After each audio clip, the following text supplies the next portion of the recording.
Hadirin sekalian, Suratul Maun ini kalau kita baca kitab Asbabun Nuzul ya, banyak versi.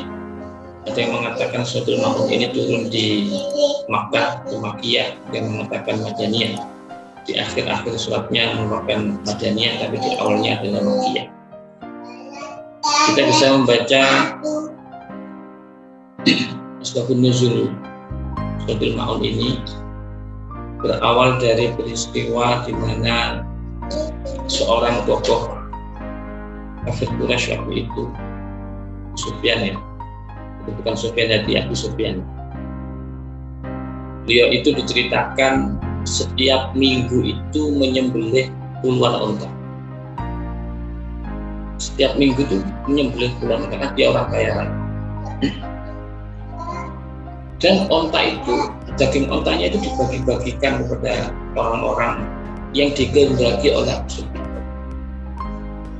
Suatu ketika ada seorang anak yatim yang datang meminta bagian daging itu kebetulan anak yatim yang meminta daging itu adalah anak yang sudah masuk Islam dan mengikuti Rasul. Mengetahui anak ini minta daging sama Abu Sufyan itu dijerungkan, didorong gitu, dibentak-bentak sama Abu Sufyan. Itu kemudian turunlah ayat ini. A'udzubillahi minasyaitonir rajim. Ara'aital ladzi yukadzibu bid-din. Kalau kita melihat terjemahan harfiah di Quran terjemah, Ara'aital ladzi yukadzibu bid-din itu, tahukah kamu orang yang mendustakan agama?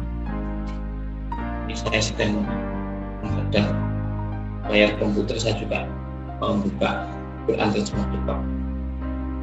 Terjemah, tahukah kamu orang yang mendustakan agama? Kalau kita melihat di kitab tafsir, bisa kita maknai ara'aita itu, apakah kamu sudah melihat?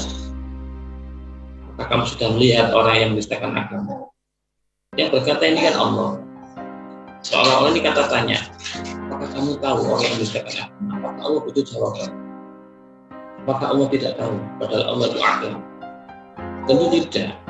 Maka pakar tafsir ini menerjemah ara'aital ladzi yukadzibu itu, beritahulah. Kenapa? Karena orang itu kalau sudah melihat, sudah tahu sesuatu kan, dia bisa memberitahu orang lain. Coba beritahulah kepada orang-orang setelah kamu tahu siapa orang yang mendustakan agama itu, siapa pembawa agama itu.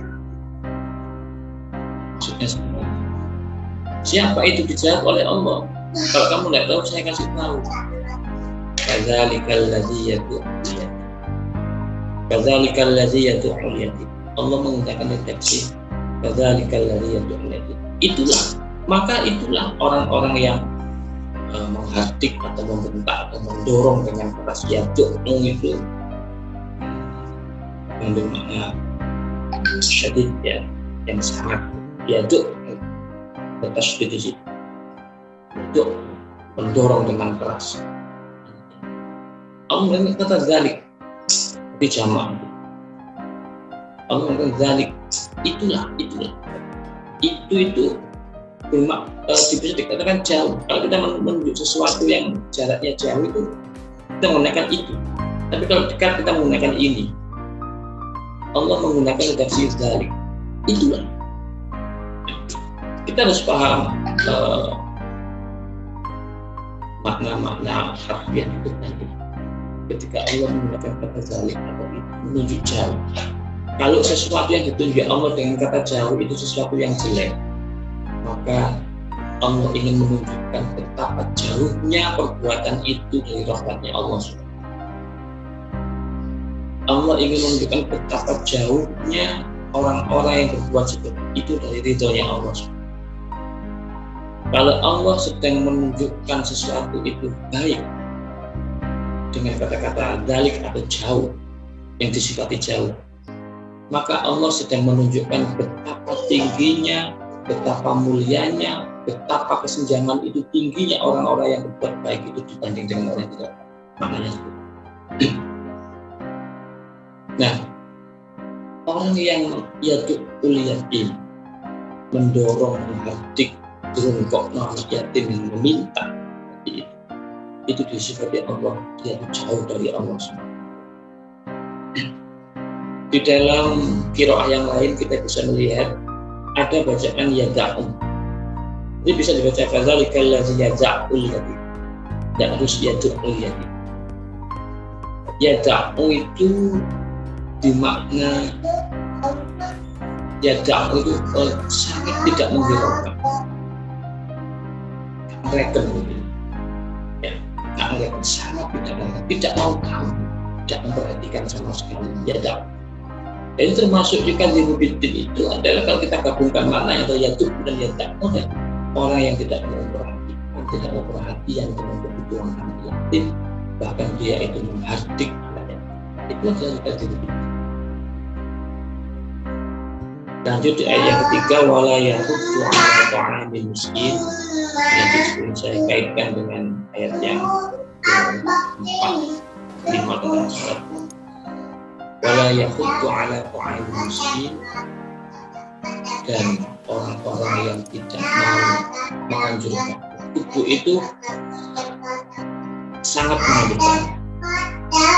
Ya, waktu yahuddu sangat menganjurkan. Orang yang tidak mau memberikan anjuran kepada untuk memberikan makan kepada orang-orang miskin. Sekarang logikanya begini, ayat ini, ayat yang ketiga ini perintah Allah, sindiran Allah bagi orang yang tidak mau menganjurkan. Bukan perintah untuk memberi makan orang miskin, tetapi menganjurkan memberi makan orang miskin. Jangan salah paham. Mungkin orang beralasan tidak semua orang bisa memberi makan orang miskin, ya. Nah, dia tidak punya untuk memberi makan. Tetapi adakah orang yang sekedar untuk menganjurkan saja tidak bisa? Ada enggak? Saya tidak. Kalau hanya sekedar menganjurkan saja tidak bisa, itu kan kebangetan. Oke lah, dia tidak bisa memberi makan orang miskin. Tapi kalau hanya untuk menganjurkan orang lain, menyarankan orang lain untuk bersedekah kepada orang miskin, itu saja tidak mau. Itulah juga diberikan. Orang yang enggan untuk menganjurkan, memberikan informasi bahwa ada orang butuh, memberikan informasi atau apalah agar orang miskin itu bisa disantuni orang lain, dia tidak mau. Itulah juga begitu. Maka jangan dipahami ayat ini seolah-olah memberi batasan yang kelewatan, tidak.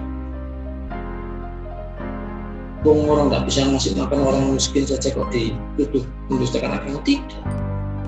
Tapi sekedar memberi informasi orang lain, inilah orang. Tolong kok usah mensugi, kami berikan kasihlah, sumbanglah. Memberi informasi begitu saja dia tidak mau. Itu betul. Maka tidak berlebihan kalau kemudian Allah mengatakan orang seperti itu yang begitu. Ya, jadi pelan-pelan begini biar semakin rindu, semakin cinta kepada Tuhan, semakin penasaran dengan Tuhan. Ya. Baik, selanjutnya kita masuk sesi yang tentang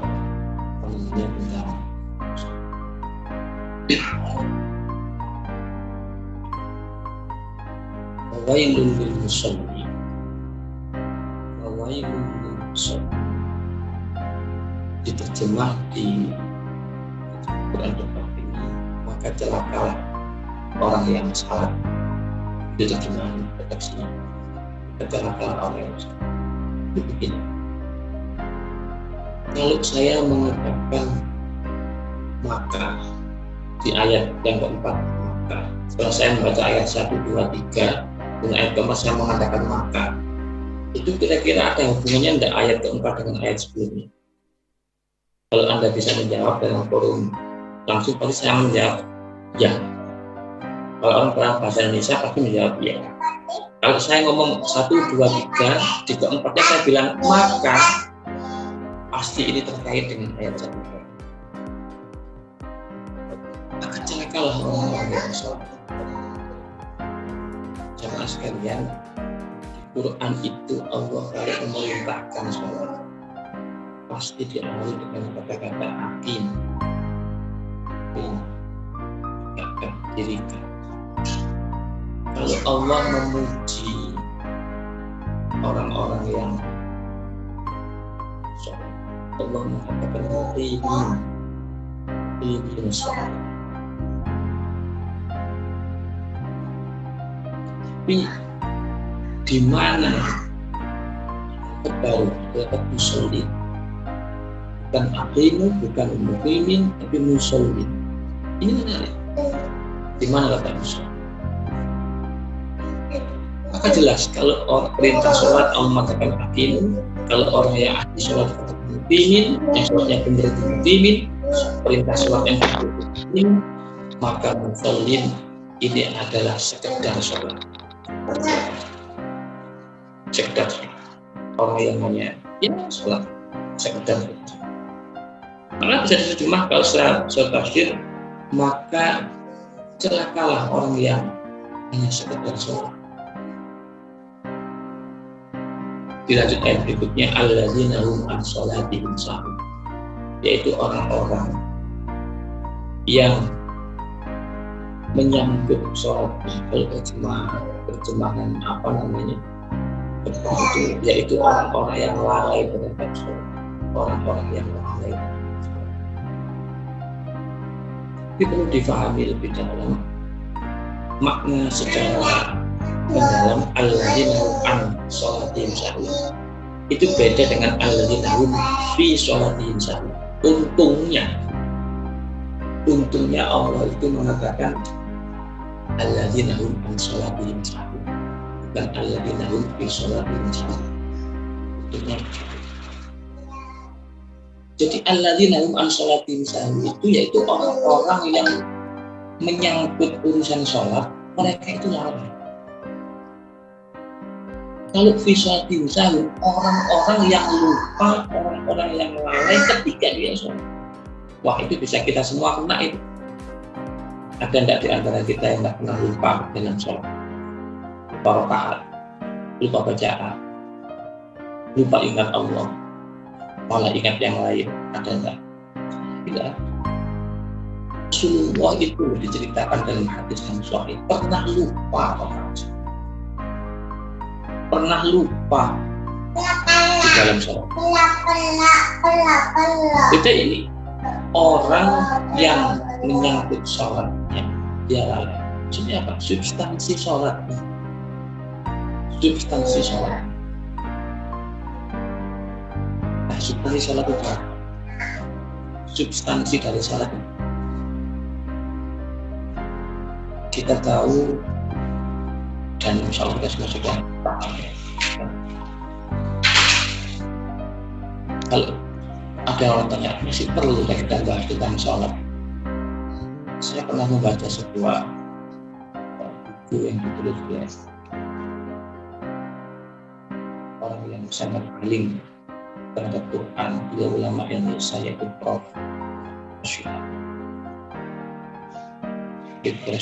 Dia menulis di buku itu banyak pakar-pakar atau ulama-ulama itu yang enggan menyebut sholat itu dengan sembahyang. Kenapa? Karena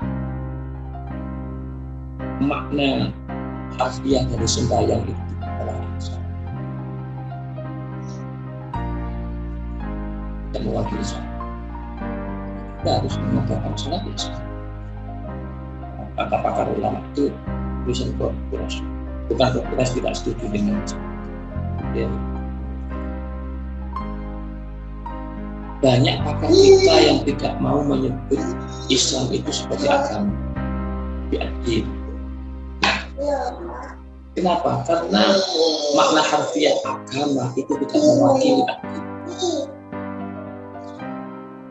Kalau sampai mau membaca asal usul dari kata agama, dari bahasa Sanskerta, di sana kan bisa dilihat di Bali itu ada namanya agama, ada namanya igama, ada yang namanya ugama. Itu punya makna yang berbeda-beda.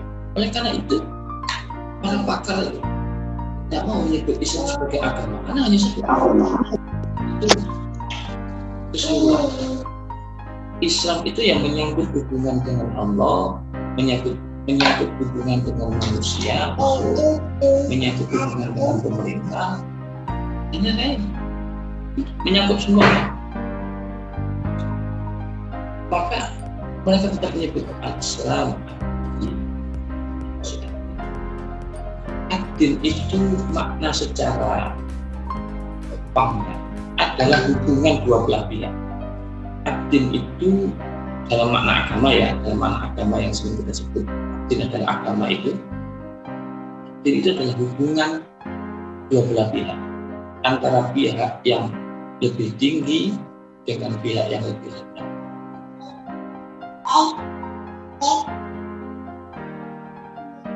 Kita pernah tahu sebuah hadis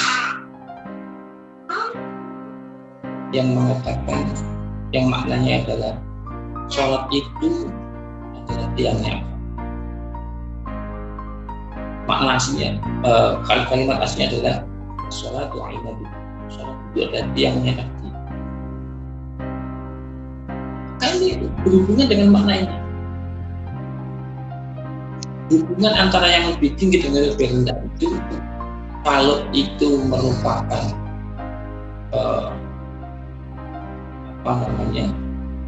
dari yang tinggi ke yang rendah, itu namanya amr, namanya perintah. Allah meminta sesuatu kepada hambanya, itu namanya amr, perintah. Kalau permintaan itu selevel manusia dengan manusia, sesama makhluk dengan makhluk, itu namanya iltimas. Dalam bahasa agama iltimas. Tapi kalau permintaan itu dari yang lebih rendah kepada yang lebih tinggi, itu namanya ad-du'a. Itu namanya ad-du'a. Nah, sholat esensinya, substansinya adalah ad-du'a. Permohonan dari sesuatu yang lebih rendah kepada yang lebih tinggi, dari manusia kepada Tuhan, dari makhluk kepada Allah Subhanahu wa Ta'ala. Ini makna substansi yang kedua bisa kita lihat, sholat itu adalah penghormatan, sholat itu adalah pengagungan seorang hamba kepada Tuhan. Nah, orang dikatakan celaka tadi, kita kembali pada ayat tadi. Disambung dengan ayat yang ke-6 dan ke-7, yaitu alladzina hum yura'un, ayat yang terakhir, wayamna'unal ma'ruf. Orang-orang yang celaka dalam sholatnya adalah orang-orang yang lalai terhadap sholat. Siapa itu? Yaitu alladzina hum yura'un, orang yang ketika sholat yang sebenarnya dia harusnya itu hormat, mengagungkan Allah secara hakiki, tetapi dia palsu. Penghormatannya, pengagungannya kepada Allah itu palsu. Dia ingin dipuji oleh orang lain. Dia ingin mendapatkan sesuatu dari selain Allah. Itulah orang-orang yang kemudian menjadi. Dia sholat tubuhnya, tapi dia tidak sholat secara sungguh-sungguh. Dia tidak perhati, dia tidak mengenal Allah secara. Coba bayangkan, ketika sampean Anda semua menghormati, mengagungkan Allah, orang lain, tapi itu semu, tetapi itu tidak benar. Kira kalau orang itu tahu Anda seperti itu, orangnya tidak akan malu. Hadirin, kalau kita berbicara penghormatan, pengagungan kepada Allah, di mana letak penghormatan, pengagungan kepada Allah? Saya tidak bisa membahas secara yang batiniah, membahas yang zahiriah. Sholat itu adalah merupakan kumpulan dari semua bentuk penghormatan pengagungan makhluk yang pernah dia kenal di dalam hidupnya. Kita tahu di dunia ini ada orang manapun punya cara berbeda-beda menghormati orang. Ada orang itu menghormati orang lain dengan cara dia berdiri. Ada orang datang yang dihormati, dia berdiri. Sholat ada berdirinya. Ada orang itu menghormati di belahan negara lain menghormati orang dengan cara membungkuk seperti orang rukuk. Di sholat ada rukuk. Ada orang itu menghormati orang lain mengagungkan orang sampai sujud. Dalam sholat ada sujudnya. Ada orang lain itu menghormati orang lain dengan cara mengangkat. Dan menghormati, mengagungkan. Di sholat juga ada menghormati. Jadi semua bentuk zahir dari perbuatan sholat itu bentuk pengagungan penghormatan kepada Allah. Jangan main-main. Kita harus sungguh-sungguh di dalam sholat itu, karena itu tidak boleh semua. Yang terakhir, wayamna'un al-ma'un. Substansi sholat yaitu adalah berkaitan dengan ibadah dari makhluk dan harus makhluk dari makhluk sosial. Dan orang yang mencegah, memberi pada orang lain, enggan memberi pada orang lain. Al-ma'un ada dalam kitab ini. Al-ma'un berasal dari kata ma'unah. Ma'unah dimana rupanya tak marbutanya itu diganti alif. Al-ma'unah tak marbutnya diganti alif, dipindah ke tak ada depannya mim. Ma'un tolong. Wayamna'un orang yang enggan memberi pertolongan kepada orang lain. Ada dijelaskan al-ma'un itu diambil dari kata sumber al-mi'in yang berarti sesuatu yang remeh, sesuatu yang penting. Jadi orang yang enggan memberikan kepada orang lain meskipun itu sesuatu yang remeh. Misalnya ada tetangga sekedar minta garam, Mbak dari uyai, dia tidak mau ngasih. Mbak aku nyele pinjem alat apa yang remeh, sesuatu yang remeh, yang murah gitu, tapi tidak mau minjemkan. Orang yang kikir sekali, orang yang sangat kikir, kok mlebu nang ngono Fatihah ya, memberikan bantuan pada orang lain sesuatu yang tidak remeh, dicap oleh Allah orang yang celaka. Meskipun dia sholat, tapi dia tidak bisa melahirkan substansi dari sholatnya itu sampai efek berimbas bahkan bagi orang lain. Ya, jadi bulan tahun sholat ini teristimewa kita membahas tentang sholat, substansi sholat. Semoga dengan pemahaman yang sederhana ini kita semua menjadi dicerahkan kembali sholat kita. Tidak penting bagi Anda yang sudah menjalani sholat bisa menikmati sholat. Tapi kalau kita bekerja di lapangan, betapa banyak di antara teman-teman kita orang yang mengaku Islam tetapi sholatnya itu tidak sholat. Ada yang mengatakan saya baik sama orang lain. Tidak. Jadi sholat harus melahirkan dua substansi dari buahnya, yakni penghormatan kepada Allah, kepada makhluk kita harus benar, tapi juga melahirkan ibadah ghairil makhluk yang kita hablumnya dan pada sama juga.